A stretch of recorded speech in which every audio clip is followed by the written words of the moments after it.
When I was 12, there was one house on our street every kid avoided. The owner was an older man named Mr. Collins, and every rumor about him sounded worse than the last. People said he never smiled, never had visitors, and only came outside after dark. Every Halloween, he'd leave a bowl of candy on his porch, but nobody ever touched it. We were convinced it was poisoned, or that he'd open the door if we got too close. So we'd sprint past his house like our lives depended on it. Years went by, I left for college, graduated, then moved back home for a few months. One afternoon, I saw an ambulance outside Mr. Collins's house. Curiosity finally beat fear. I walked over and asked one of the neighbors what had happened. She looked surprised and said, "You never knew?" I asked, "Knew what?" She told me Mr. Collins had been a volunteer firefighter for almost 30 years. His wife had passed away from cancer, and his only son had died overseas while serving in the military.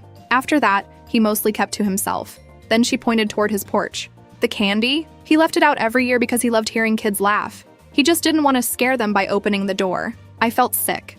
For more than a decade, we'd turned a lonely old man into a neighborhood monster, simply because nobody knew his story. A week later, after he recovered, I finally knocked on his door. He opened it, smiled, and said, "Took you kids long enough."